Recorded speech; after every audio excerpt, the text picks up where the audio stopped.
The wind came from the north that night, carrying with it the kind of cold that could stop a heart mid-beat. Mira Ashford stood at the eastern window of the Great Lodge, her fingers pressed against glass so frigid it burned her skin. Beyond the frosted panes, the world had vanished into white chaos, the Rocky Mountains swallowed whole by a storm that had descended without mercy, without warning.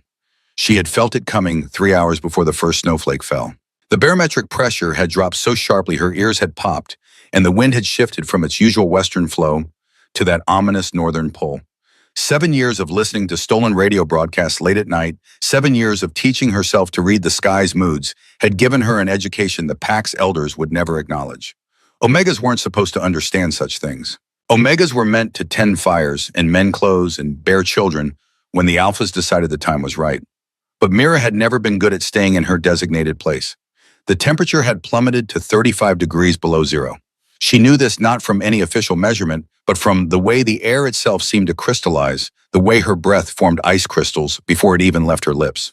The wind was gusting at 60 miles per hour, maybe more. Visibility was down to 5 feet, perhaps less.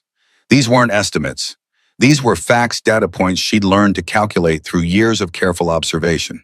And the outer dens where the youngest pups of the Silverpine pack sheltered with their watchers sat directly in the storm's path. Mira turned from the window, her heart already making decisions her mind hadn't fully processed. Around her, the 200 wolves of the pack had bedded down for the night, trusting in the thick stone walls of the main lodge to protect them from the blizzard's fury. The great hearth blazed at the center of the hall, casting dancing shadows across sleeping forms curled in their human shapes, conserving energy against the cold. No one had given orders to check the outer dens. No one had thought it necessary. The structures had stood for 40 years, built strong and true by alpha hands. What could a storm do to such solid construction? But Mira had mapped every inch of Silverpine territory over the past 7 years. She knew those dens sat in a natural bowl where snow accumulated, where wind funneled down from the high peaks with devastating force.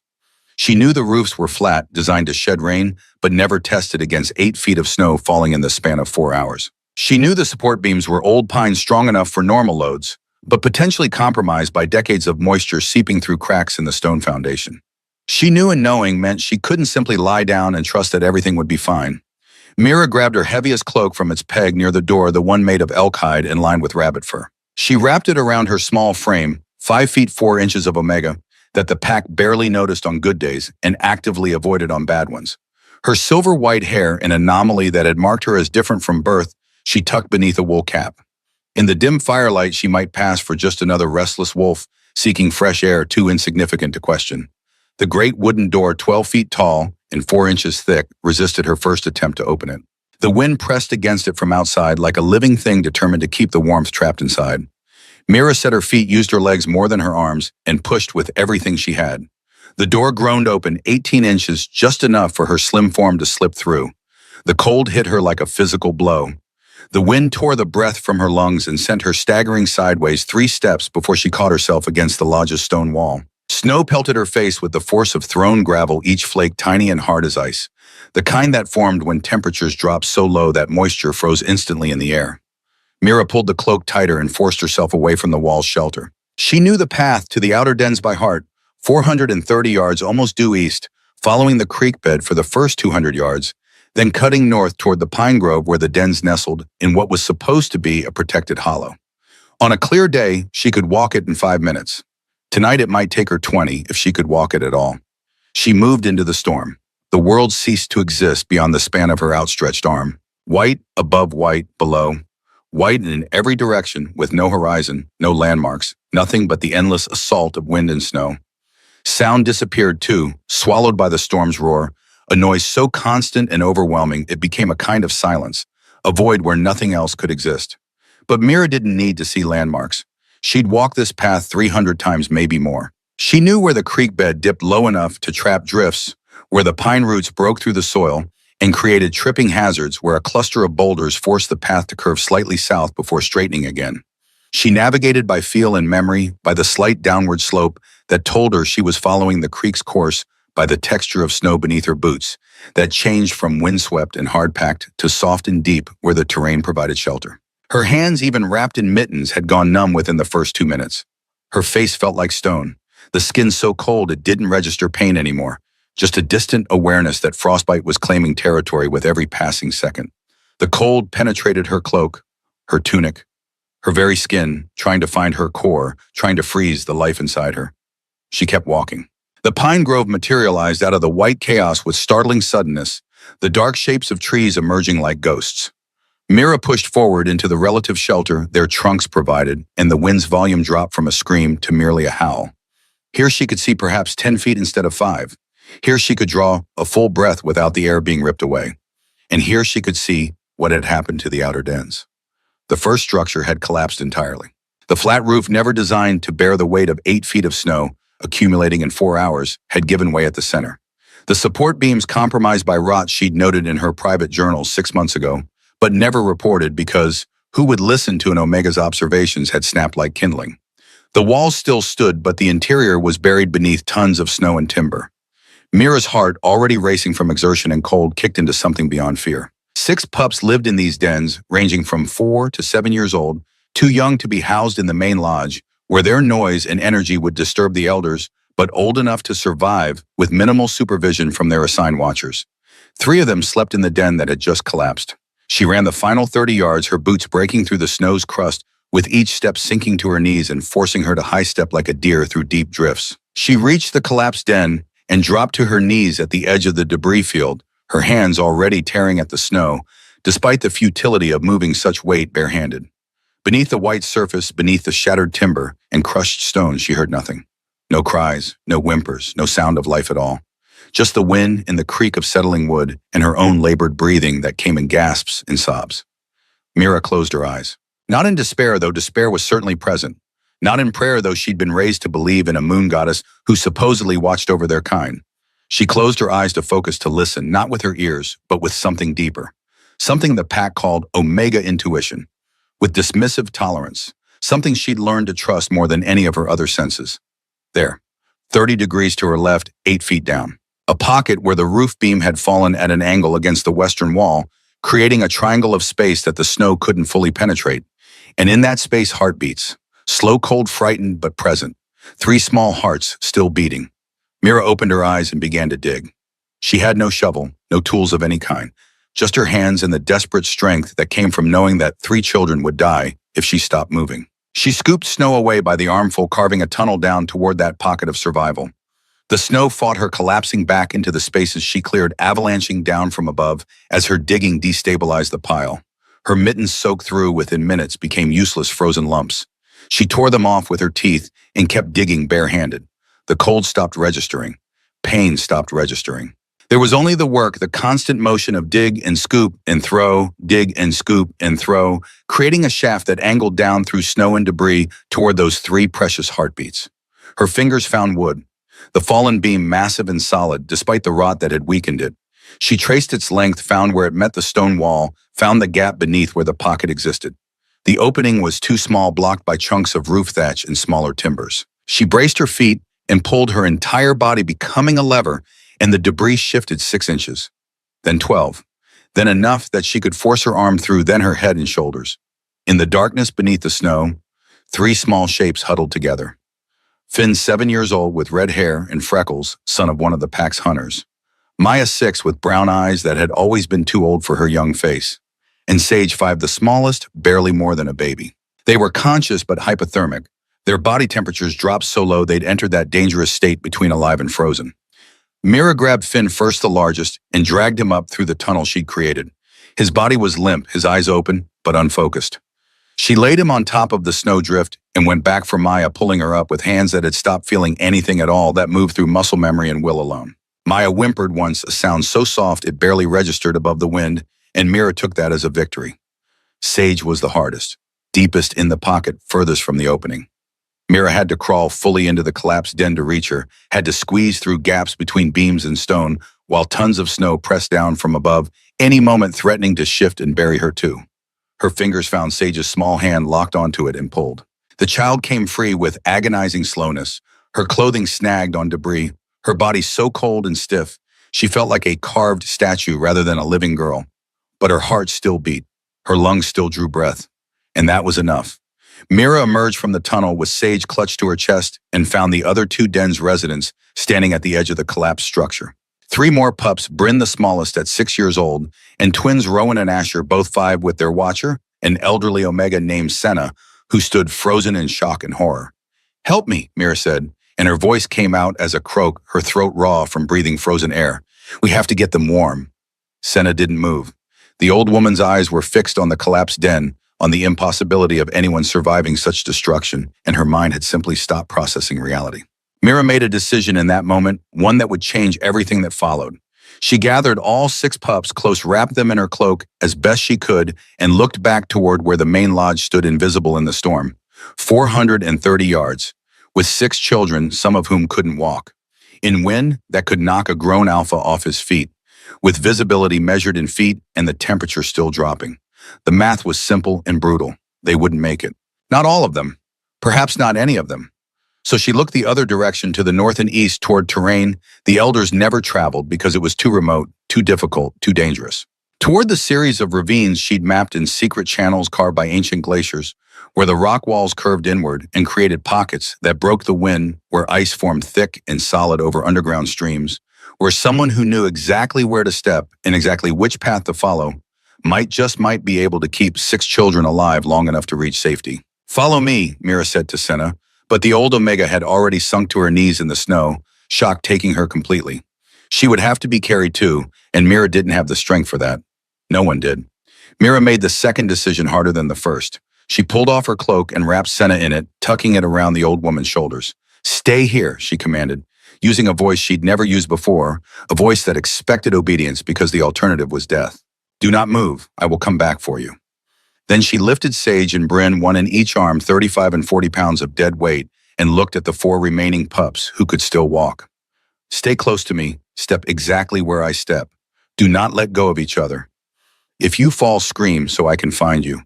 Do you understand?" 4 small heads nodded. Finn took Maya's hand. Maya took Rowan's hand. Rowan took Asher's hand. And Mira began walking east into terrain no sane wolf would travel in a blizzard, following a path that existed only in her memory and her desperate hope. The ravines were worse than she'd feared and better than she'd imagined. Worse because the wind funneled through them with focused fury, creating gusts that threatened to pluck the children from her arms and hurl them into the darkness. Better because once they descended below the ravine's rim, the rock walls did exactly what she'd calculated they would.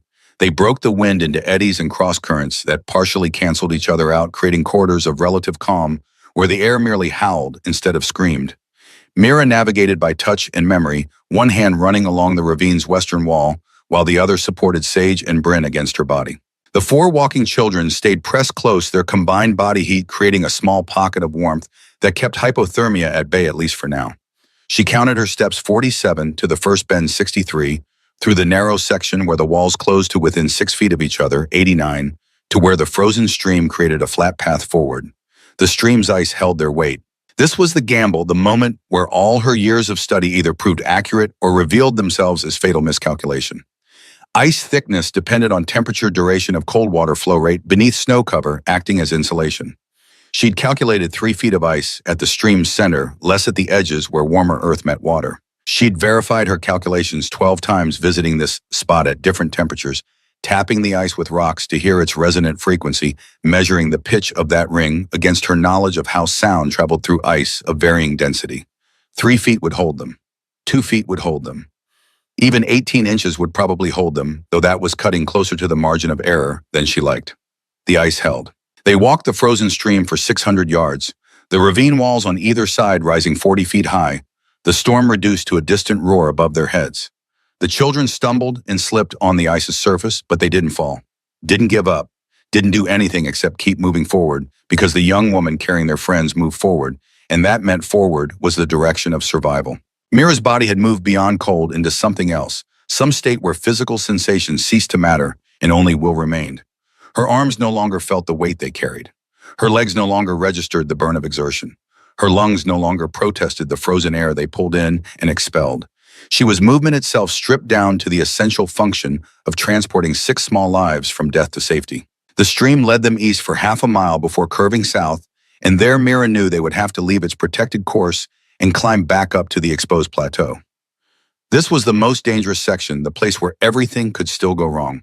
But beyond that climb, only 200 yards of open ground separated them from the southern approach to the main lodge, and that approach was sheltered by a ridge that would break the worst of the wind. She stopped at the base of the climb and set Sage and Bryn down on the ice. Both children had lost consciousness. Their body temperatures dropped too low to maintain awareness. But their hearts still beat. Their chests still rose and fell. They were alive, and while they were alive, there was hope. Finn, Mira said, and the 7-year-old boy looked up at her with eyes that held more trust than any child should have to place in an adult. You're the oldest. You're going to lead them up this slope. See where the rocks jut out. Those are handholds. Climb from one to the next. When you reach the top, lie flat and wait for me. Can you do that? Finn nodded. No words, just the nod, and that was enough. Mira watched him begin the climb, watched Maya follow, then the twins. She counted to 60, giving them time to get clear, then picked up Sage and Bryn again and started after them. The slope was steep 45 degrees at its worst sections and covered in loose scree beneath the snow. Every step required finding solid rock beneath the unstable surface, required perfect balance and strength she shouldn't have possessed. But she possessed it anyway because the alternative was unthinkable. Halfway up the slope, she heard it. A sound that didn't belong to the storm, deeper and more regular than wind, rhythmic and purposeful. The sound of something breathing, something large. Mira stopped climbing and looked up. At the top of the ravine, silhouetted against the white fury of the storm, stood a bear. A white bear, massive beyond anything that should exist at this elevation, this far from the Arctic regions where such creatures belonged. 850 pounds, she estimated, automatically, her mind still cataloging and calculating, even in the face of immediate death. 9 feet tall, standing upright, which it wasn't doing yet, but the threat of that full height loomed in its posture. Above her, the 4 children who'd already climbed to the top lay flat as Mira had instructed, invisible against the snow pressed into small depressions in the rock. But the bear wasn't looking at them. It was looking down the slope at Mira and at the 2 small shapes she carried. She knew what would happen next with perfect clarity. The bear had come down from the high peaks, driven by the same storm that had brought Mira out into the night. It was hungry, desperate, and confronted with prey that couldn't fight back. It would attack. She would try to protect the children with her human body, and she would fail because humans couldn't fight creatures like this. But Mira Ashford wasn't just human. She set Sage and Bryn down on the slope, wedging them into a crevice between 2 boulders where they wouldn't slide. She straightened to her full height, which was unimpressive by any measure, and looked up at the bear with eyes that had gone from gray to gold. The change began not with desperation, but with choice. Her wolf lived beneath her skin the way it had since she was 9 years old, since that first transformation that had revealed her true size, her real strength. For over a decade, she'd kept it hidden, kept it small, shifting only when absolutely necessary and never allowing anyone to see the full truth of what she was. Tonight, with 6 children behind her and death standing in front, she chose revelation over concealment. Her bones lengthened. The sound they made was like green wood bending a creak and groan that resonated through her entire skeleton. Her muscles coiled and expanded, gaining mass that shouldn't have been possible, pulling from reserves of strength that existed somewhere beyond normal biology. Fur erupted across her skin like silver fire, covering her in a coat that caught the storm's light and reflected it back with cold brilliance. When the transformation completed, the Omega Wolf that should have stood 3 feet at the shoulder and weighed perhaps 100 pounds didn't exist. In its place stood something larger, something that rose 4 feet 2 inches high and weighed 165 pounds of muscle and fury, an absolute refusal to let anything harm the children she protected. The bear's small eyes widened. Its nostrils flared, scenting not prey, but predator, not victim, but threat. Mira's wolf took 1 step forward, then another, climbing the final stretch of slope with movements that were no longer human awkward, but wolf fluid. She positioned herself between the bear and the children, and she growled. The sound started deep in her chest and rolled out through her throat like distant thunder. It held no fear, no uncertainty, just pure warning that translated across species. This is my territory. These are mine. You will not pass. The bear shifted its weight, considering. It outweighed her by 500 pounds. Its claws were 4 inches long and could disembowel with a single swipe. By every measure of size and strength, it should have attacked, should have called her bluff, should have swept her aside and claimed the easy meal she guarded. But size and strength weren't the only measures that mattered. Certainty mattered. Willingness to die fighting mattered. And the bear, looking into the gold eyes of a wolf that should have been small and submissive but instead stood large and absolutely unmoved, made a calculation of its own. It took 1 step backward, then another.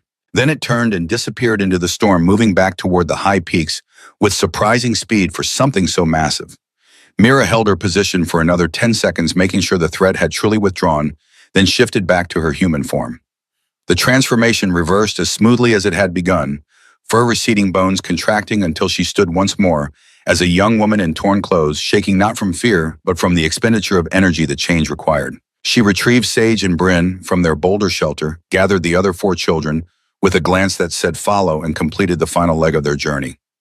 200 yards across open ground, the wind trying to knock them sideways, the cold trying to claim them one final time. But the southern approach did break the wind as she'd calculated, and the main lodge doors were visible ahead, lit by the torches that burned in their iron brackets on either side. Mira didn't have the strength to knock. She simply put her shoulder against the right-hand door and pushed, and this time the door opened easily because the wind pressed from behind instead of ahead. She stumbled into the great hall with 6 children clustered around her and behind her.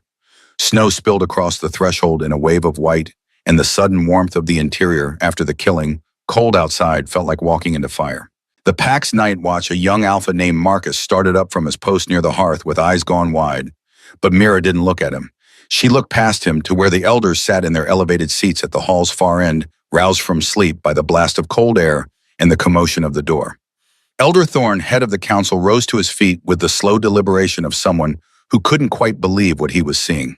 Mira met his gaze across the length of the hall, her silver-white hair plastered to her skull with melting snow, her face so pale she looked like a ghost, her gray eyes absolutely steady despite the trembling that had started in her limbs as shock began to set in. "The outer dens collapsed," she said, and her voice carried through the sudden silence with perfect clarity. "I brought them home." Then her legs gave out and she collapsed onto the stone floor. The last thing she saw before darkness claimed her was young Bryn breaking free from the cluster of children and running toward her, small hands reaching out to catch her as she fell. Mira woke to the scent of pine smoke and the sensation of heat pressing against her skin like a living thing. For a moment, disoriented and aching, she couldn't remember where she was or why every muscle in her body screamed with the kind of deep exhaustion that came from pushing flesh and bone beyond their natural limits. Then memory returned in fragments: the storm, the collapsed den, the bear's dark eyes reflecting her wolf's gold stare. She opened her eyes to find herself lying on a pallet near the great hearth, wrapped in wool blankets that smelled of cedar and smoke. The main hall stretched around her in the pre-dawn darkness, lit only by the fire's glow and a few scattered oil lamps. Most of the pack still slept their breathing, a quiet chorus that filled the space with the rhythm of collective rest. But not all slept. At the edge of her vision, Mira saw figures gathered near the elders' seats, 5 of them speaking in low voices that didn't quite mask their agitation. Elder Thorne stood at the center, his tall frame rigid with something that might have been anger or might have been fear. The distinction mattered less than the fact that he was awake, alert, and clearly disturbed by whatever the night had revealed. Mira tried to sit up and discovered that her hands had been bandaged, thick wrappings of linen covering her palms and fingers. The flesh beneath throbbed with a dull, persistent pain that suggested frostbite, probably severe. She flexed her fingers experimentally and felt the skin crack, felt moisture seep into the bandages. Second-degree damage at minimum, possibly worse. She'd lose some sensation permanently, perhaps lose some dexterity in her left hand, where she'd dug longest through the frozen debris. A small price for 6 lives. "You should rest." The voice came from her right, soft and female, and carrying the weight of advanced age. Elder Moira settled onto a stool beside Mira's pallet, moving with the careful precision of someone whose bones no longer bent as easily as they once had. At 68, she was the eldest of the council and the only one who'd ever spoken to Mira with something approaching kindness rather than dismissive tolerance. "The children," Mira said, and her throat felt like she'd swallowed broken glass. Every word scraped and burned.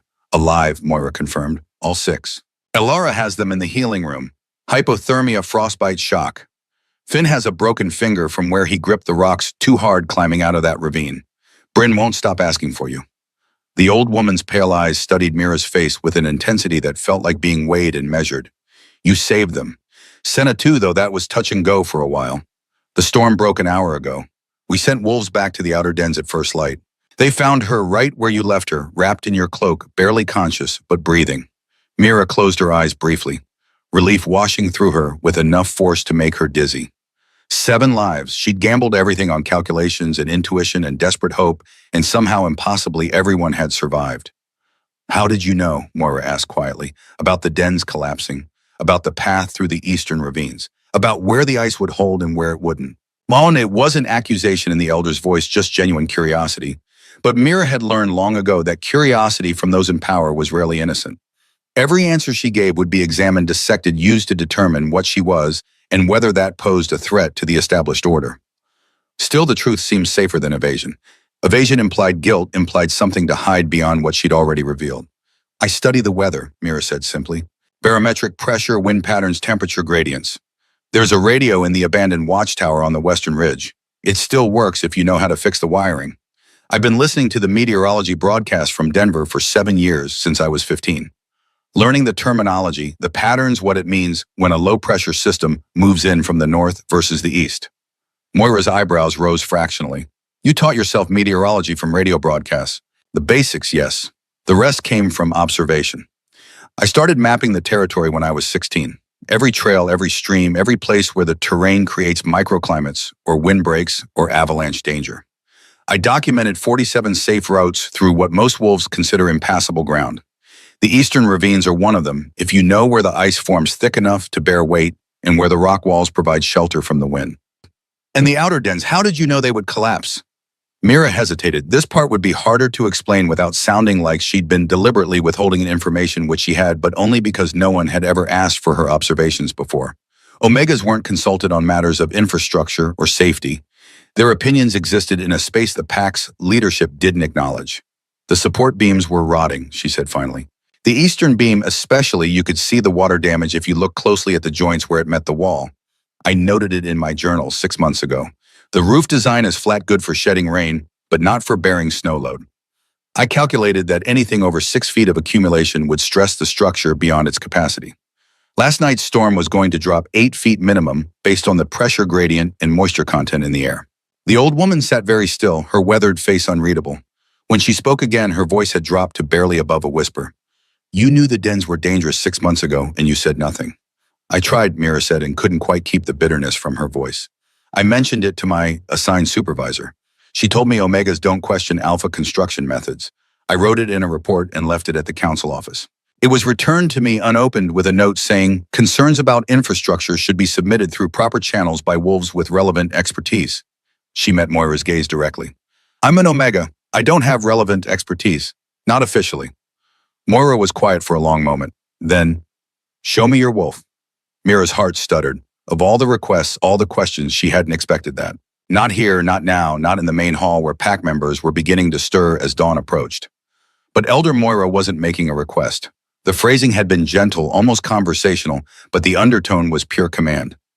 Here, Mira asked, the children are saying you fought a bear, that you shifted into something larger than any Omega they'd ever seen, that you stood between them and death and made death back down. Moira's pale eyes didn't waver.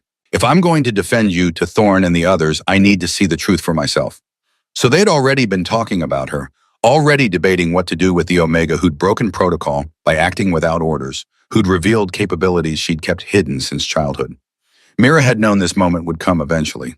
Part of her had been preparing for it since she was 9 years old. She pushed the blankets aside and stood ignoring the wave of dizziness that came with the movement. Her body wanted rest, wanted time to recover from the night's expenditure. But bodies didn't always get what they wanted.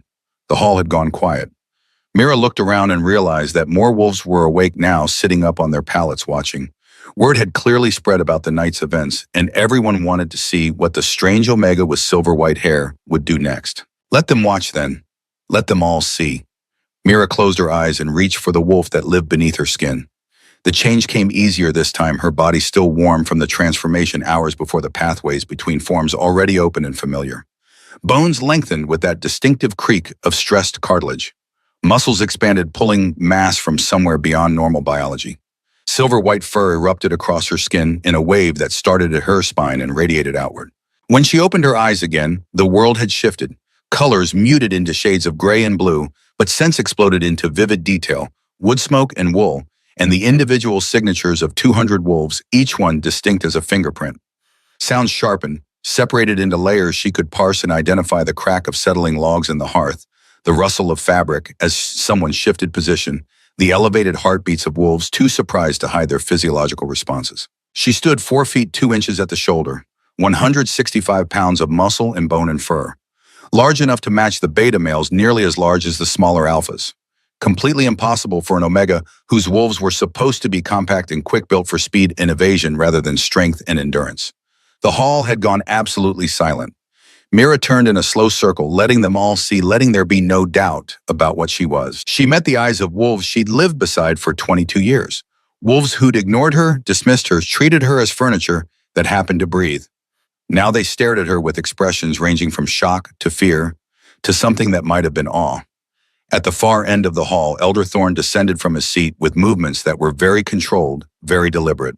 He walked toward Mira with the bearing of a man who'd spent 32 years in positions of authority and knew exactly how to project power through posture alone. He stopped 10 feet away and Mira could smell the conflict rolling off him, anger and unease, and a sharp spike of fear he was trying very hard to suppress. "How long?" Thorne asked. His voice carried through the hall with the resonance of someone accustomed to being heard. "How long have you been hiding this?" Mira shifted back to human form, the change reversing smoothly until she stood naked and vulnerable in the center of the hall. Someone she didn't see who tossed her a blanket, and she wrapped it around herself with hands that had started trembling again. "Since I was 9 years old," she said clearly, "over a decade of keeping this secret." A ripple of reaction moved through the gathered wolves. More than a decade was a long time to hide. Years of deliberate concealment, of choosing every day to suppress what she was. "Why, Bartaway?" Moira asked, and in her voice held no judgment, just that same genuine curiosity from before. Mira looked at the old woman, then back at Thorne, then at the faces of the pack spread around her in the firelight. She thought about lying, about giving them an answer that would make this easier, less complicated. But she was already standing naked before them in every sense that mattered. Might as well speak the truth. "Because my mother told me to." The words came out steady despite the emotion behind them. "The first time I shifted, I was 9 years old. We were alone in our den, and I changed without meaning to, without understanding what was happening. My wolf was already larger than it should have been, not this large, but large enough that my mother knew what it would mean." Mira pulled the blanket tighter around her shoulders. The memory was sharp, despite the years still carried the weight of her mother's fear and desperate love. "She told me that Omegas with strength get used, get treated as weapons instead of people, get bred for their genetics without regard for their wishes. She made me promise to hide, to shift as rarely as possible, to never let anyone see how large my wolf could become. She said that if I wanted any chance at choosing my own path, I needed to be invisible." "Your mother was Omega?" Moira asked softly. "Yes, she died when I was 11. Pneumonia one of the bad winters. By then, hiding had become habit. I kept the promise even after she was gone because I didn't know what else to do." Mira looked directly at Thorne. "I'm not a threat to the pack. I've never done anything except try to keep people safe. The skills I've learned, the maps I've made, the weather patterns I can read, those are tools, not weapons. I want to help, not harm." Thorne's expression hadn't softened. If anything, he looked more troubled than before, his jaw tight and his eyes calculating. "You deceived us. For over a decade, you presented yourself as something you're not. How are we supposed to trust anything you say now?" "I saved 6 children last night," Mira said quietly. "I risked my life walking into a storm that killed 3 adult wolves on the northern boundary. I revealed what I'd kept hidden since childhood because protecting those children mattered more than protecting my secret. If that doesn't demonstrate where my loyalty lies, I don't know what would. Loyalty to the children, perhaps, but loyalty to the pack's structure, to the order that keeps us stable." Thorne shook his head. "You're an Omega with alpha strength. That's not natural. The moon goddess designed us with hierarchies for a reason. Each rank has its place, its purpose. When those lines blur, when wolves try to be something they're not, I'm not trying to be anything except what I am." Mira interrupted, and her voice came out harder than she'd intended. "I didn't choose to be born Omega. I didn't choose to have a wolf this size. I just am. And last night, what I am saved lives that would have been lost if I'd stayed small and obedient and invisible." Elder Moira stood, placing herself physically between Mira and Thorne in a gesture that was subtle but unmistakable.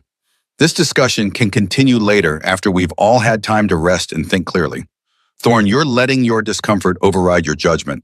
The girl saved 6 pups and 2 adults. That deserves recognition, not interrogation." "It deserves investigation," Thorne countered. "We need to understand what she is, what she's capable of, whether there are others like her hiding among the Omegas. This isn't about gratitude. This is about maintaining the integrity of our social structure." Moira's voice dropped to a register that made several nearby wolves flinch. "Are you seriously suggesting we punish her for saving lives?" "I'm suggesting we determine whether her abilities pose a risk to pack stability." And I'm suggesting we do so through proper channels with proper oversight. Thorne's gaze swept the hall, taking in the watching wolves. We'll convene a full council meeting in 3 days. Under the full moon, Mira Ashford will demonstrate her capabilities before the entire pack, and we will collectively decide how to proceed. It wasn't a suggestion. It was a decree delivered with the authority of someone who'd led the council for 3 decades and expected his commands to be obeyed without question. Mira felt the trap closing around her even as she recognized she had no real choice but to accept. Refusing would only confirm Thorne's suspicions that she posed a threat. I'll submit to whatever evaluation the council requires, she said carefully. But I want it stated clearly I have never acted against pack interests. Everything I've done, every skill I've learned has been in service of keeping us safe. Then you have nothing to fear from scrutiny, Thorne replied, and his smile didn't reach his eyes. The council head turned and walked back to his elevated seat, the conversation clearly over as far as he was concerned. The other elders began to disperse as well, though Moira lingered a moment longer, her weathered hand resting briefly on Mira's shoulder in a gesture that might have been support or might have been warning. Be careful, the old woman whispered. Thorne isn't wrong that your existence challenges our assumptions, but he's also afraid and frightened men in power do dangerous things to maintain their control. The full moon gathering in 3 days, that's not just an evaluation.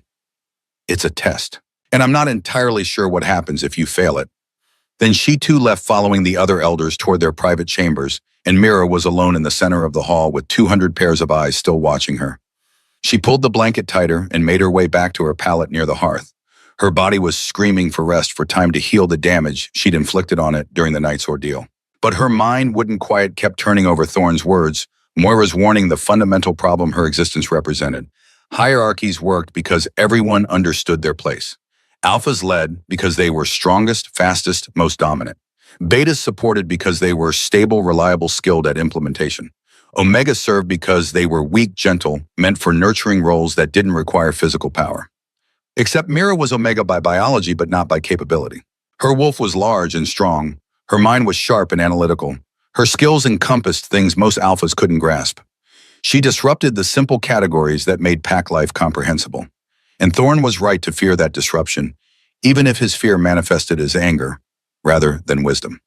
Mira lay back on her pallet and stared at the ceiling, beams high above, watching smoke from the hearth curl and dance in the drafts. 3 days. She had 3 days before she'd have to stand before the entire pack and prove she wasn't a threat, wasn't dangerous, wasn't something that needed to be contained or eliminated for the good of collective stability. 3 days to figure out how to be strong enough to survive scrutiny, but not so strong that she terrified the wolves who held her fate in their hands. She was still trying to solve that impossible equation when exhaustion finally claimed her and dragged her down into sleep. The next 2 days passed in a strange suspension of normal pack life. Mira remained in the main hall, not confined exactly, but not free to move about either. Wolves brought her food, changed her bandages, checked on her recovery with an attentiveness that felt more like surveillance than care. She wasn't a prisoner, but she also wasn't trusted to wander without supervision. The 6 pups she'd saved visited her on the second day. They came as a group, shepherded by Alara the healer, and they ranged from quiet gratitude to exuberant affection, depending on their personalities. Finn, the oldest at 7, shook her hand formally and thanked her with a gravity that seemed borrowed from adult wolves he'd observed. Maya gave her a drawing she'd made, Mira's silver wolf standing tall against a storm of scribbled white. The twins Rowan and Asher barely spoke at all, but stayed close, their small bodies pressed against her sides, like they feared she might disappear if they let go. But it was Bryn, the smallest at 6 years old, who affected Mira most deeply. The child climbed into her lap without asking permission and wrapped thin arms around Mira's neck. "You're my hero," Bryn whispered against Mira's shoulder. "When I grow up, I want to be just like you." Mira felt her throat tighten. She looked over Bryn's head at Alara, who stood watching with an expression that held both warmth and concern. The healer knew as well as Mira did what those words meant, a child attaching, forming bonds of admiration and trust that could shape a whole life's trajectory. "You should be like yourself," Mira said gently, stroking Bryn's blonde hair. "The best, strongest, bravest version of yourself. That's better than being like anyone else." But Bryn just squeezed tighter and didn't let go for a long time. On the afternoon of the 3rd day, as the sun began its descent toward the western peaks and the full moon prepared to rise, a visitor came that Mira hadn't expected. A young alpha named Declan Blackwood, 28 years old and newly appointed as the pack's lead scout, approached her pallet with the careful body language of someone who understood he might not be welcome. Mira knew Declan by reputation more than personal interaction. He was competent, respected, and quiet in a way that suggested depth rather than emptiness. He'd lost his younger brother Callum 3 years ago in an avalanche that had killed 12 wolves total, one of those tragedies that happened when people didn't understand terrain, didn't read the warning signs, didn't know which slopes to avoid when conditions were unstable. Declan settled onto the stool Moira had used days before, his green eyes serious, his auburn hair tied back from a face that was handsome in a rough, weathered way. He studied Mira for a moment, then spoke with a directness she appreciated. "I want you to teach me," he said simply. Mira blinked. Of all the things he might have said, she hadn't anticipated that. "Teach you what?" "How to read terrain like you do, how to know where ice will hold and where it won't, how to predict storms before they hit, how to navigate in conditions that would kill most wolves." He leaned forward slightly. "Callum died in an avalanche 3 years ago along with 11 others. He was 19. If even one person in that group had known what you know about snow stability and slope angles, they might still be alive." The grief in his voice was old, but not healed, the kind that had settled into the foundation of who he was, rather than fading with time. Mira recognized it because she carried similar grief for her mother, for the woman who died trying to protect her daughter by teaching her to hide. "I'm an Omega," Mira said carefully, "under evaluation by the Council for being too strong, too capable, too much of a threat to pack hierarchy. You're an Alpha and the lead scout. Seeking instruction from me could damage your standing." "I don't care about my standing," Declan said flatly. "I care about keeping wolves alive. And you've proven you can do that better than anyone I've ever met." He held her gaze steadily. "The Council can debate your place in the hierarchy all they want, but I watched you carry 6 children through a blizzard that killed 3 experienced adults. I read the report about the route you took, the calculations you must have made to know where to step and where not to. That's not threat, that's skill, and I'd be a fool not to learn from it." Something in Mira's chest loosened slightly. Here was an Alpha who valued competence over rank, who could set aside ego in service of a larger goal. It was rare enough to be remarkable. "If the Council approves my continued presence in the pack after tonight's gathering," Mira said slowly, "then yes, I'll teach you everything I know." Declan's expression shifted into something that might have been the beginning of a smile, though it was too small and too controlled to be certain. "I'll hold you to that." He stood, nodded once with respect rather than dismissal, and walked away. Mira watched him go and felt, for the first time since revealing her secret, a small flicker of something that might have been hope. Maybe not all the pack would see her as a threat. Maybe some would see her as an asset, a resource, someone whose unusual capabilities could serve rather than disrupt. Maybe. As the sun touched the western peaks and the sky began its transformation from blue to orange to purple, pack members started gathering outside. The full moon gathering was held in the great clearing beyond the lodge, a natural amphitheater, where the entire pack could assemble and where voices carried with unusual clarity due to the acoustic properties of the surrounding rock walls. 200 wolves filed out into the cold evening air, their breath forming clouds in the freezing temperatures. The storm had passed, leaving behind a landscape transformed by snow that glittered in the fading light like scattered diamonds. The temperature had dropped to 15 degrees below zero, cold enough to be dangerous, but nothing like the killing fury of 3 nights before. Mira walked among them, no longer segregated, no longer supervised, but acutely aware that every eye tracked her movement.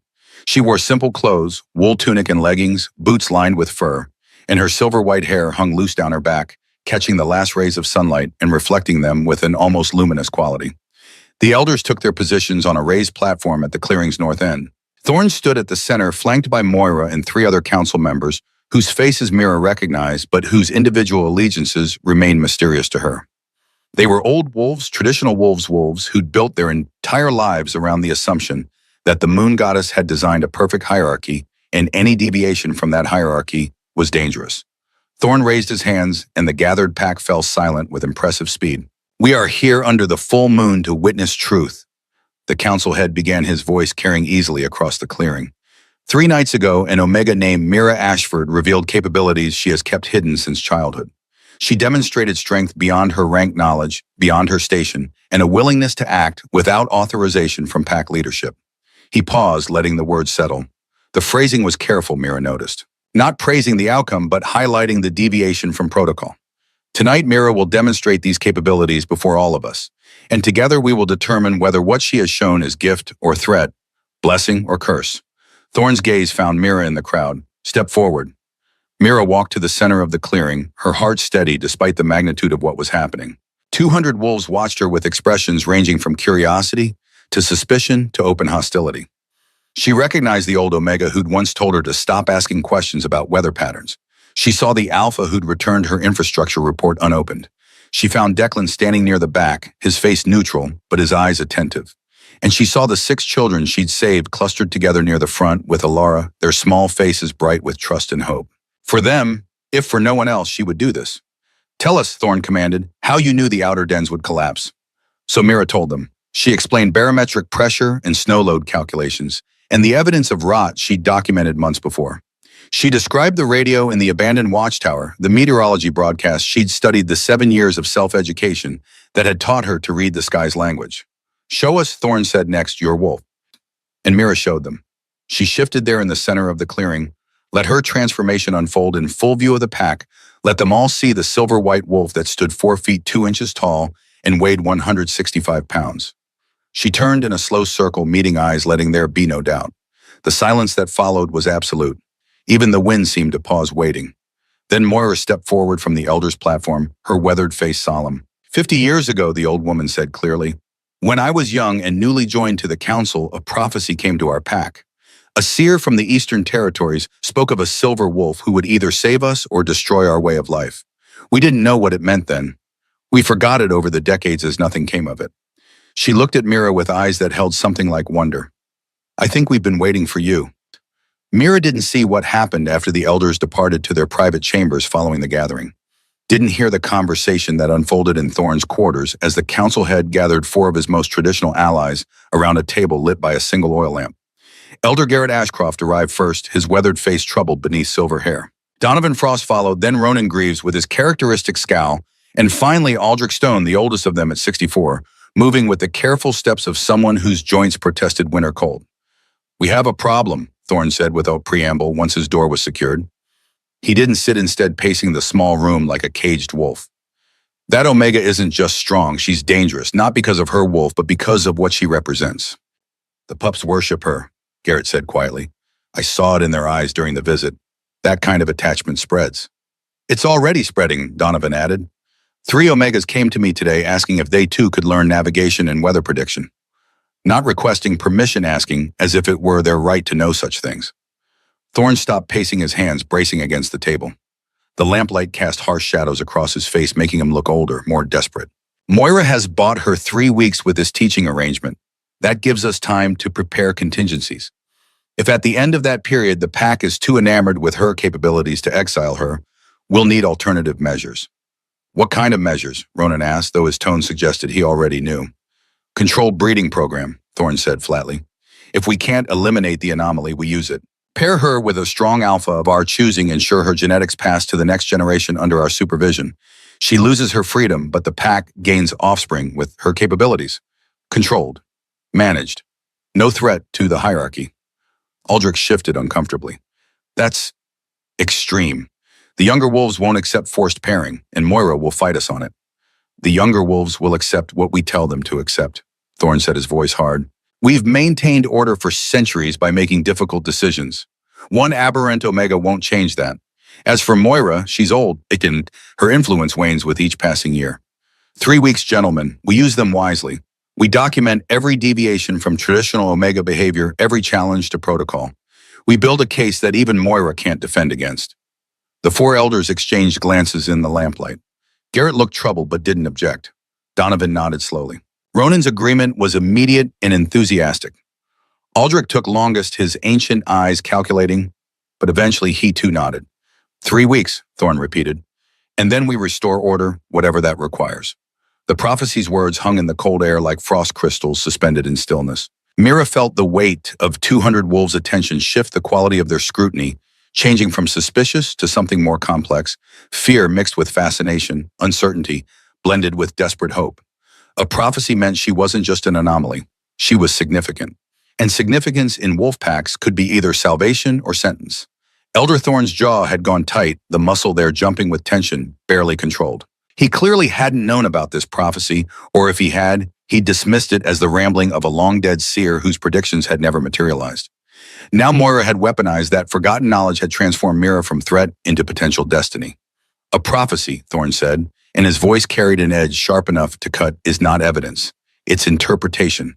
The seer said, save or destroy, those are opposing outcomes, not endorsements. For all we know, Mira's existence could be the thing that tears our pack apart. Or, Moira countered quietly, she could be exactly what we need to survive what's coming. What's coming? Thorne's question came out more forcefully than he'd probably intended. What threat do you foresee that requires us to overturn centuries of hierarchy? We are stable, Moira. We are strong. We don't need radical change. We need order. Mira shifted back to human form, the transformation flowing smooth despite her exhaustion. Someone had anticipated this and left clothes folded on a nearby rock. She dressed quickly, grateful for the covering, even though modesty mattered less among shifters than it might among purely human communities. When she turned back to face the elders, she found Moira watching her with an expression that held both approval and warning. I'm not trying to overturn anything, Mira said, clearly projecting her voice so every wolf could hear. I don't want to be alpha. I don't want to lead or command or change the pack's structure. I just want to use what I know to keep people safe. That's all I've ever wanted. Noble words, Thorne replied, but intention and impact are different things. Your very existence challenges our fundamental understanding of what Omegas are, what they can be. Other Omegas will look at you and wonder why they're confined to traditional roles when you've proven those roles aren't determined by biology, but by choice. The questions you raise are dangerous even if you yourself aren't.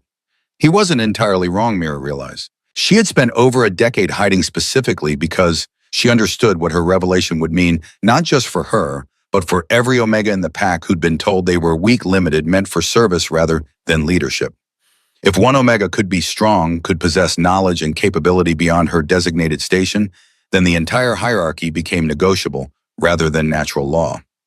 The questions exist whether I hide or not, Mira said quietly. Suppressing truth doesn't make it disappear. It just means we live with lies instead of dealing with reality. A ripple of reaction moved through the assembled wolves, some nodding agreement, others frowning disapproval. The pack was divided. Mira could see it in the way they clustered in distinct groups in the body language that either leaned toward her or away. This wasn't a decision that would be made unanimously. Whatever the council decided tonight, roughly half the pack would feel alienated by the choice. Elder Moira raised her hand, calling for silence. We will not resolve this through debate alone. Mira has demonstrated capability. Now let us test whether that capability serves pack interests or undermines them. She turned to Mira directly. You say you want to keep people safe. Prove it. For the next 3 weeks, you will serve as advisor to our scout teams. You will teach them your methods for reading terrain and weather. If your knowledge improves our survival rates, if your skills can be transmitted to others rather than hoarded, then we will know your capabilities are gift rather than threat. It was a brilliant political maneuver, Mira realized. Moira was giving her a path to prove herself while also diffusing the immediate crisis. 3 weeks was long enough to demonstrate real value, but short enough that the pack wouldn't fracture waiting for resolution. And framing it as teaching rather than leading positioned Mira as resource, rather than rival to existing authority. Thorne clearly recognized the tactical wisdom even if he didn't like the direction. He nodded slowly, grudgingly. 3 weeks, but under supervision. Declan Blackwood will serve as liaison, ensuring Mira's instruction remains focused on practical skills rather than philosophical challenges to pack structure. At the end of that period, we'll reconvene and make a final determination about her place among us. Mira looked across the clearing and found Declan's eyes. The young scout gave a single, almost imperceptible nod. He'd volunteered for this, she realized. Or perhaps Moira had arranged it knowing that Declan had already approached Mira about teaching him. Either way, it meant her primary student would be someone genuinely interested in learning rather than someone assigned to monitor and restrict her. I accept the council's terms, Mira said formally. I'll share everything I know. No secrets, no holding back. Then we are decided. Moira declared, her voice carrying the weight of official judgment. For 3 weeks, Mira Ashford will serve as technical advisor to our scouts. At the next full moon, we will evaluate results and determine her permanent status within the pack. The gathering began to disperse, wolves breaking into smaller groups to discuss what they'd witnessed, what it meant, how they felt about an Omega who could stand as tall as an Alpha. Mira remained in the center of the clearing, feeling oddly isolated despite being surrounded by her pack. She'd revealed her secret, survived the initial scrutiny, earned a temporary reprieve. But she wasn't safe. Not yet. Possibly not ever. That was well done. Declan's voice came from behind her, low and steady. He'd approached while she was lost in thought, moving with the quiet competence of someone trained to track and observe. Moira gave you a chance. Thorne gave you supervision. Between them, You've got space to prove yourself. Mira turned to face him. Up close, the grief lines around his eyes were more visible, the weight he carried more apparent. He was only 28, but he looked older, worn by responsibilities and losses that had aged him before his time. You volunteered to be my supervisor, Mira said. It wasn't a question. I volunteered to be your student, Declan corrected. The supervision is just what Thorne needs to hear to feel like he's maintaining control. In practice, I'm going to learn everything you're willing to teach, and I'm going to make sure other scouts see the value in it. Why? Mira asked. You're alpha, you're lead scout. You have a status respect. Aligning yourself with me risks all of that. Declan was quiet for a moment, his gaze distant. When he spoke, his voice carried the hollow quality of old pain, revisited. 3 years ago, my brother died. Callum was 19, all because nobody in his group knew how to read the mountain's warnings. 12 wolves died that day, 12 families destroyed by ignorance. He looked at Mira directly, and she saw the raw honesty in his eyes. I've spent 3 years learning everything I could about wilderness survival, trying to make sure I never lose someone like that again. But I've hit the limits of what books and experience can teach me. You've gone beyond those limits. You've turned observation into science, intuition into method. That's what I need to learn. That's what could save the next group of young wolves who think they're invincible. The grief in his voice resonated with her own losses, her mother dead from illness. That better knowledge might have prevented. They'd both lost people to the gaps between what the pack knew and what they needed to know to survive. I'm sorry about your brother, Mira said quietly. 19 is too young. Any age is too young when it's preventable. Declan's jaw tightened. So yes, I'm risking my status by associating with you. But status means nothing if wolves keep dying from ignorance. I'd rather be a demoted alpha who knows how to keep people alive than a respected scout who buries friends every winter. Mira felt something shift in her chest, a small easing of the isolation she'd carried for so long. Here was someone who understood that knowledge mattered more than rank, that capability served a higher purpose than maintaining comfortable hierarchies. When do we start? She asked. Tomorrow morning, first light. Declan's expression shifted into something that might have been the beginning of a smile. Dress warm. I want you to show me those eastern ravines. Walk me through how you calculated the ice thickness and navigation points. If I'm going to teach others, I need to understand your methodology from the ground up. The ravines are dangerous even in good weather, Mira warned. We'll need to move carefully. I'm a scout, Declan said simply. Dangerous is where I work. He left, then walking back toward the main lodge with the efficient stride of someone who didn't waste movement or energy. Mira watched him go and tried to ignore the small flutter of something in her chest that might have been hope, or might have been the beginning of respect for an alpha who could set aside ego in service of learning. Dawn came cold and clear on the 4th day since the storm, the sun rising over the eastern peaks to illuminate a landscape transformed by the recent blizzard. 10 feet of snow covered everything, smoothing the terrain into gentle curves and hiding the dangerous variations beneath in deceptive uniformity. Beautiful and deadly in equal measure, the mountain's standard offering. Mira met Declan at the lodge's eastern entrance, as agreed. He'd dressed practically heavy canvas pants, reinforced at the knees, and a wool coat lined with rabbit fur boots that came up to mid-calf with good traction soles. He carried a pack that likely held emergency supplies rope, possibly a small shovel. Smart preparation from someone who understood that mountain weather could turn lethal without warning.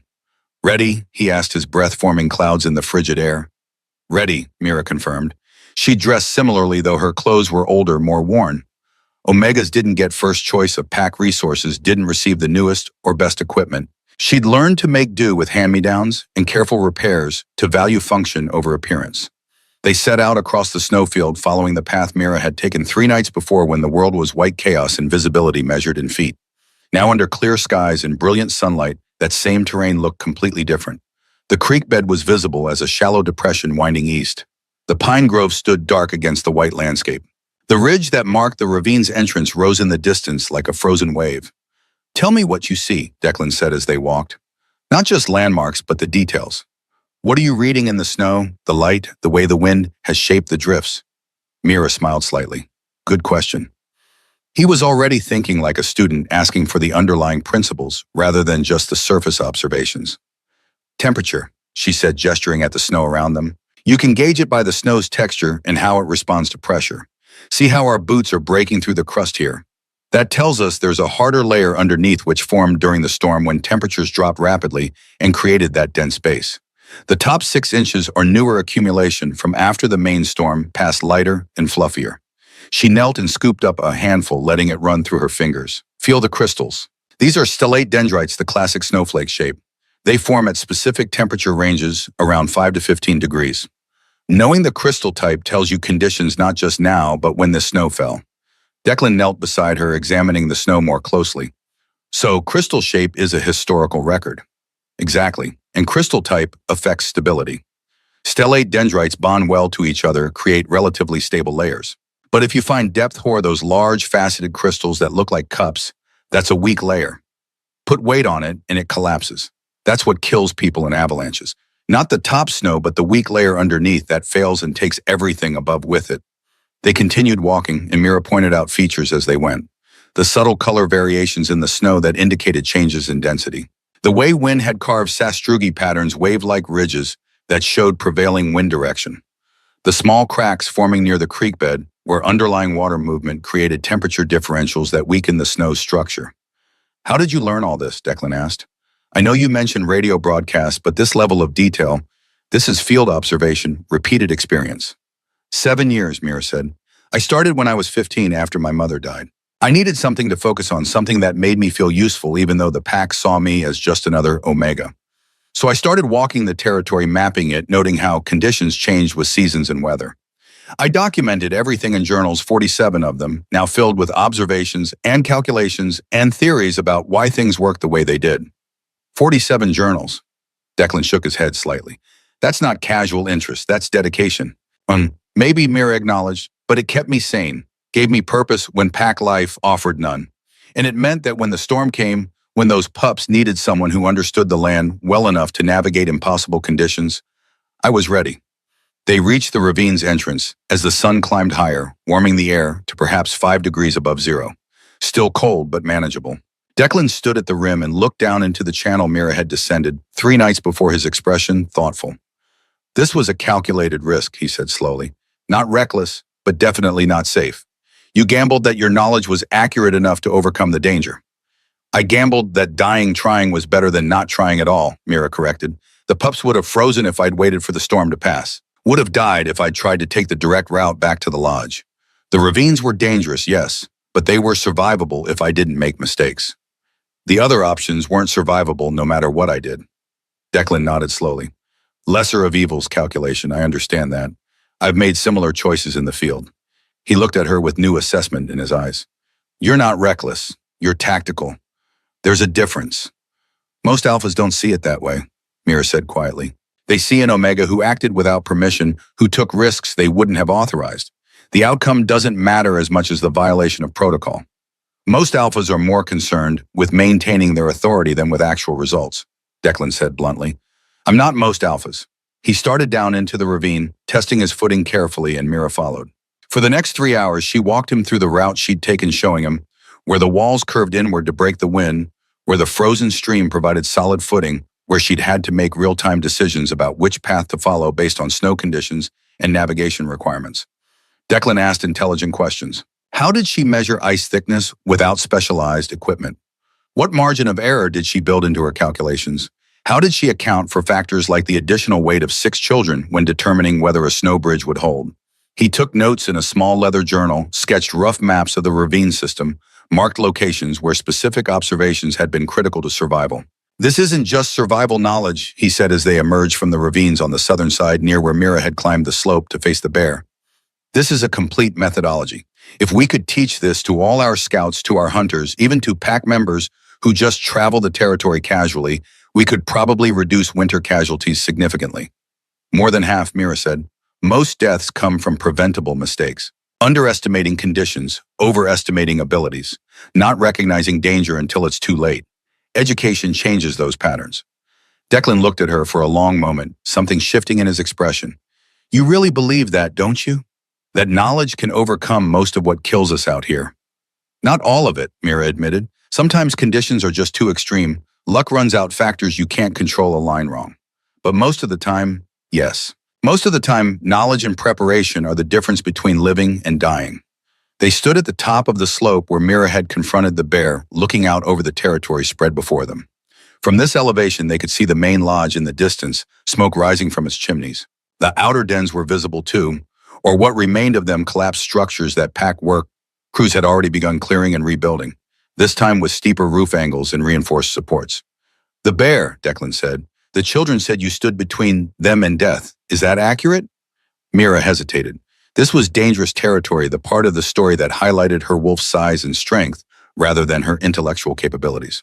But Declan had been honest with her about his brother, about his motivations.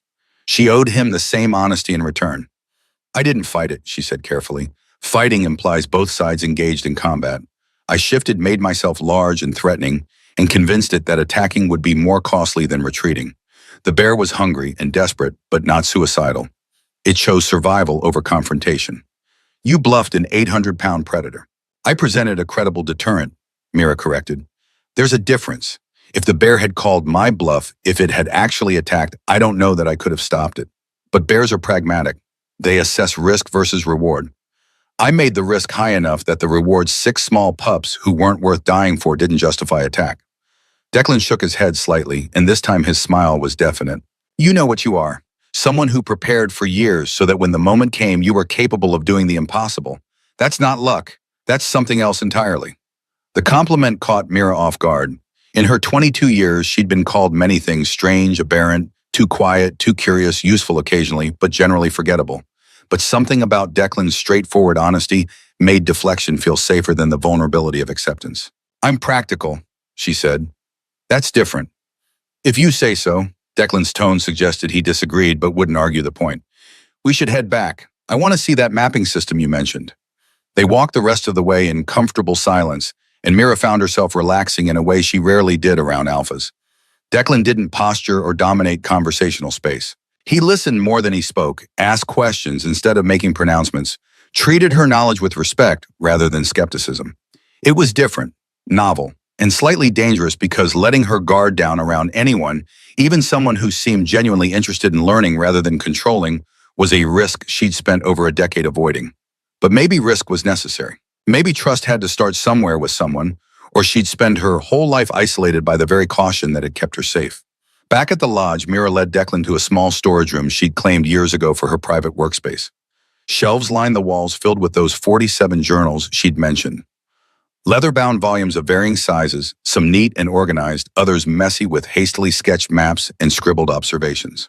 A large table occupied the center of the room, currently covered with her most recent project, a comprehensive map of Silver Pine territory rendered in ink on stretched canvas marked with symbols indicating water sources, dangerous slopes, shelter locations, and seasonal migration patterns for prey animals.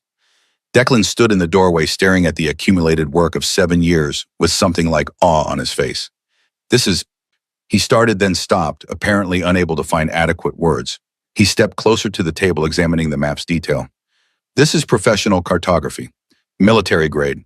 Where did you learn this? Trial and error, mostly, Mira admitted. I found an old surveying manual in the pack library, probably from 50 years ago, left over from when someone thought formal education might be useful. It covered basic triangulation, scale, representation, symbol, standardization. I adapted those principles to wilderness mapping. She pointed to a section of the map covering the eastern ravines they just explored. Each route is color-coded by difficulty: green for accessible to any wolf, yellow for moderate skill required, red for dangerous, even with experience. The numbers indicate estimated travel time in good conditions. The symbols show specific hazards: avalanche zones, unstable ice areas where wind creates whiteout conditions. Declan traced one of the routes with his finger. You've documented alternative paths too, multiple ways to reach the same destination. Conditions change. A route safe in autumn might be deadly in winter. Having options means adapting to circumstances. Exactly, Mira said, pleased that he grasped the concept immediately. How long would it take to teach someone else to make maps like this? Mira considered. Depends on their aptitude and how much time they can dedicate. The basic principles, scale, symbols, route marking, could be covered in a week. Becoming proficient enough to survey new territory and create accurate maps. That's months of practice minimum, probably years to match this level of detail. But the fundamentals could be taught. Declan looked at her with that same intensity from earlier. Could be spread to other scouts, other wolves who travel the territory regularly. We could create a collective knowledge base instead of relying on individual memory. That's been my hope, Mira said quietly, that eventually this wouldn't be just my maps, my observations, that it could become packed knowledge, something everyone contributes to and benefits from. Declan was quiet for a moment, studying the map with focused attention. When he spoke again, his voice carried a note of determination that hadn't been there before. I'm going to make sure Thorne and the council see this. Not just the map, but the methodology, the years of work, the potential value to pack survival. You're not a threat. You're an asset we've been foolish enough to ignore for 2 decades. That ends now. Declan, Mira started, but he cut her off with a raised hand. I know you don't want attention. I know you'd prefer to stay quietly useful in the background, but that's not going to protect you anymore. Your secret's out. The only way forward is to make yourself so obviously valuable that even Thorne can't justify exiling or restricting you. His green eyes were serious, committed. Let me advocate for you. Let me show the pack what I'm seeing right now, that you're exactly what we need, whether they realize it or not.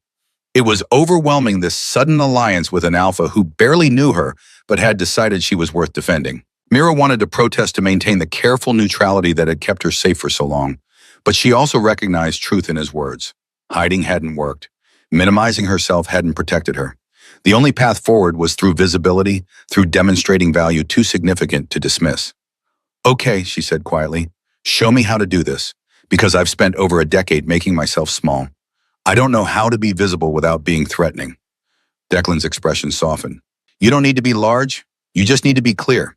Show them what you know, what you can teach, how it benefits everyone. The rest will follow. It sounded simple when he said it. Mira hoped he was right. They spent the rest of the afternoon, nearly 4 hours as shadows lengthened across the snow, going through Mira's journals, with Declan taking notes on the most critical observations and methodologies. He asked about her process, about how she decided what to document, and how about the tools she'd improvise when proper surveying equipment wasn't available to an Omega. Outside Mira's workspace, the lodge had settled into evening routines. Through the window, she could see Alara leading the 6 rescued pups toward the dining hall for supper, their laughter carrying on the cold air. Finn walked at the front of the group, his broken finger splinted, but his spirits unbroken. Bryn held Maya's hand, the 2 girls inseparable since the rescue. The twins trailed behind, already planning tomorrow's adventures with the resilience of youth. Further across the courtyard, Senna sat by the great hearth, wrapped in blankets, recovered enough to sit up, but still weak from her ordeal. Mira had heard the pack council quietly reassigning the outer dens to younger watchers, a kindness disguised as protocol, letting the old Omega retire without losing face. As twilight settled over the territory and the temperature dropped toward another brutal night, Mira felt something she hadn't experienced in years, the beginning of genuine partnership with another wolf, the sense that she wasn't alone in trying to make the pack safer and more resilient. It was fragile, this new alliance, untested against the resistance they'd inevitably face. But it existed, and that was more than she'd had 3 days ago when she'd walked into a blizzard with nothing but desperate hope and 7 years of hidden knowledge. It was a start. In his private quarters, 3 floors above, Elder Thorne set down his quill and read over the letter he'd just penned. The seal of the Bloodfang pack pressed into wax at the bottom, a communication that would reach their territory within 2 days. He'd made arrangements before when problems needed solving outside official channels. This Omega situation would require similar discretion. He burned the draft and began writing the final version. Some threats he'd learned were best eliminated before they could spread. The 3 weeks passed faster than Mira had anticipated, measured not in days but in small victories that accumulated like snowfall. Declan proved to be more than just an eager student. He became her bridge to the pack's scouts, hunters and younger wolves who'd grown tired of hiding their questions behind pack protocol. By the end of the first week, Mira was teaching groups of 5 and 6, showing them how to read the subtle language of snow and ice, how to feel the mountain's moods in the shift of wind and the color of clouds. By the second week, those students were teaching others, and her methodologies were spreading through the pack like roots finding water. The elders watched, some with hope, others with calculation. On the 18th day, everything changed. Mira was working with a group of young scouts near the eastern boundary when Declan appeared at a dead run, his face flushed with exertion and something that looked like fury. Council chambers. Now, his voice was clip-controlled. Thorne's made his move. They ran. The council chamber was packed when they arrived, wolves standing shoulder to shoulder in a space designed for formal proceedings, but now crackling with tension. At the center, Thorne stood with his 4 allies, Garrett, Donovan, Ronan, and Aldrich, their expressions grave. But it was the stranger beside them who made Mira's breath catch. A massive alpha male she'd never seen before, easily 6.5 feet tall, with scars crossing his face like a map of violence, survived. His scent marked him as outsider foreign pack, and the way Thorne stood close to him suggested alliance. Ah, Mira, Thorne's voice carried false warmth. Perfect timing. I was just explaining to Alpha Cade of the Bloodfang pack about our unusual situation. Cade's eyes raked over Mira with an assessment that made her skin crawl. The Omega with alpha strength. Thorne wrote that you'd be impressive. He didn't mention beautiful. This is a violation of protocol. Moira's voice cut through the murmurs that followed. The eldest elder stood from her seat, her pale eyes blazing. You brought an outsider to internal pack proceedings without full council approval. I brought a solution, Thorne countered smoothly. Alpha Cade has generously offered to take Mira as his mate. She would go to Bloodfang territory, her unusual genetics would benefit their pack, and our hierarchy remains intact. Everyone wins. The chamber erupted. Mira heard Declan's growl before she saw him move, placing himself between her and Cade with a protective instinct that bypassed thought. Other wolves were shouting, some in support of Thorne's plan, others in outrage at the manipulation. But Mira's mind had gone very calm, very cold. This was the breeding program Thorne had whispered about in his private chambers. This was the solution he'd engineered when he couldn't simply exile her. Not elimination, but control. Not freedom, but ownership dressed as honor. No. Her voice wasn't loud, but something in its quality cut through the chaos. The chamber fell silent. I am not a problem to be solved. I am not property to be traded, and I will not be controlled by men who are more afraid of change than they are committed to their pack's survival. Thorne's mask of civility slipped. You don't have a choice, girl. The council has voted. The full council hasn't voted, Moira interrupted. Only your faction, and that is not how we make decisions of this magnitude. Then let's vote now. Thorne's smile was sharp. All in favor of accepting Alpha Cade's generous offer. 4 hands rose. Thorne Garrett, Donovan Ronan Aldrich, the conservative bloc. Opposed Moira's hand. And then after a moment's hesitation, 2 others, younger elders, who'd been watching Mira's teaching sessions, who'd seen the survival rates improve. 3-5. Thorne had won. It's settled then. No, Declan's voice was steel. It's not. Because you've violated the most fundamental principle of pack law. You've made a decision that affects pack safety without considering pack safety. He turned to address the assembled wolves, not the elders. In 3 weeks, Mira has reduced our winter casualties to 0. 0. She's taught 50 wolves to read terrain that would have killed them. She's identified 12 avalanche zones we didn't know existed and 3 routes that cut our hunting range by half. And you want to give that away to send her to another pack so we can maintain a hierarchy that's already failed us. A rumble of agreement moved through the younger wolves. Thorne's voice rose. This is not a debate. You're right, it's not. The new voice came from the chamber entrance, and every head turned. 6 figures stood there. The pups Mira had saved, now flanked by their parents. Finn stepped forward, his young voice steady despite his 7 years. Elder Thorne, you taught us that pack means family, that we protect our own. Mira is pack. She saved us. And if you send her away, then your words mean nothing. Behind him, his father spoke. My son is right. We've lived under your leadership for decades, Thorne. And in all that time, I've never seen you risk yourself for any of us the way this Omega did in one night. Other voices joined. Parents whose children Mira had taught to read the ice. Scouts whose lives her maps had saved. Wolves who'd lived their whole lives being told their rank defined their worth, now seeing proof that capability mattered more than birth. The tide was turning. Thorne saw it too. His face darkened. This is mutiny. This is evolution, Moira said quietly. She stood and something in her bearing commanded absolute attention. Thorne, you've served this pack for 32 years. But you've confused control with leadership and fear with wisdom. The pack is speaking. Are you brave enough to listen? For a long moment, Thorne stood rigid, his allies exchanging uncertain glances. Then Cade spoke, his voice carrying dark amusement. Seems you wasted my time, old wolf. The Omega's not yours to give. He looked at Mira one last time, something like respect in his scarred face. Shame, you would have made interesting pups. He left, and with his departure, something broke in Thorne's coalition. Garrett stood slowly, his weathered face troubled. I withdraw my vote, he said quietly. Moira is right. We've confused order with wisdom. Aldrich followed, as do I.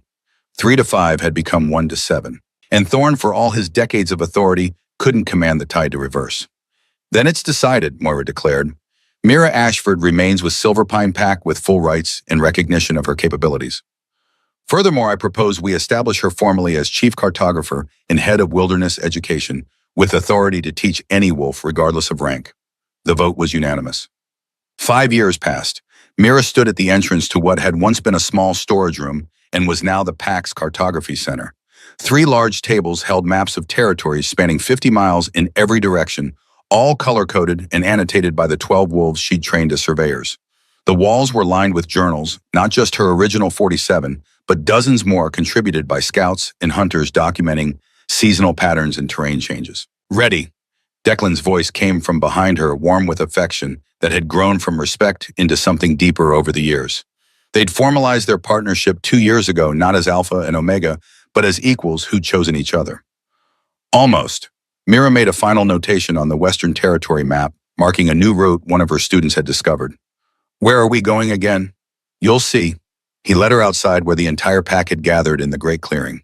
At the center stood a stone marker newly erected with writing carved deep into its surface. Mira walked closer and read, "In memory of the winter that changed us. 6 pups saved, 7 lives preserved.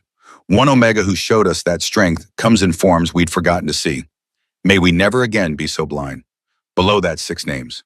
Finn and Maya Bryn, Sage, Rowan Asher. And below those names, a single line that made Mira's throat tight. The silver wolf who chose protection over power. The 6 teenagers, no longer small children, but young wolves coming into their strength, stepped forward. Bryn spoke for them all. "You taught us that courage isn't about size or rank.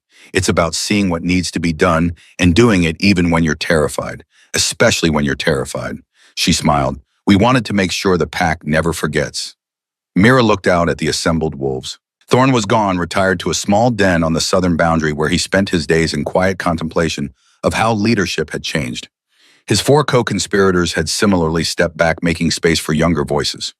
Moira still sat on the council, but now she was flanked by wolves chosen for capability rather than bloodline. The hierarchy hadn't disappeared.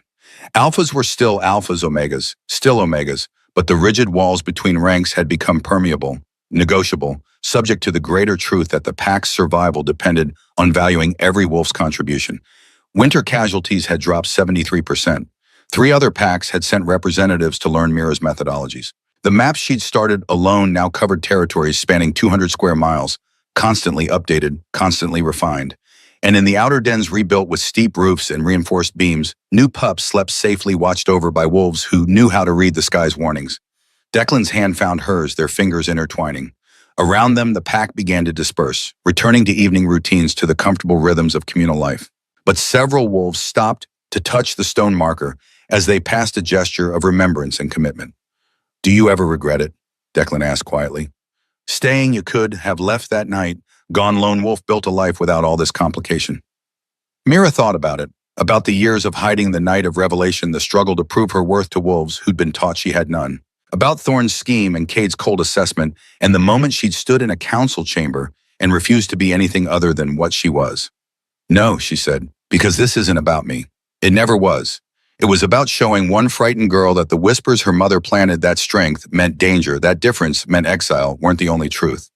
She looked at the stone marker, at the names carved there. And maybe about showing 6 pups that heroism doesn't always roar. Sometimes it just shows up in the dark and refuses to let go. Above them, the full moon rose over the Rocky Mountains, casting silver light across a pack that had learned to see with new eyes. The wind carried the scent of pine and snow, and the smoke of hearth fires burning warm against the winter cold. And in a small workspace filled with maps and journals and the accumulated wisdom of wolves who'd learned to trust each other's gifts regardless of rank, a silver-white wolf's legacy continued to grow, not through dominance or command, but through the simple revolutionary act of teaching others to see what she had always known, that strength doesn't always wear the crown. Sometimes it carries the children home through the storm, and sometimes that's enough to change everything.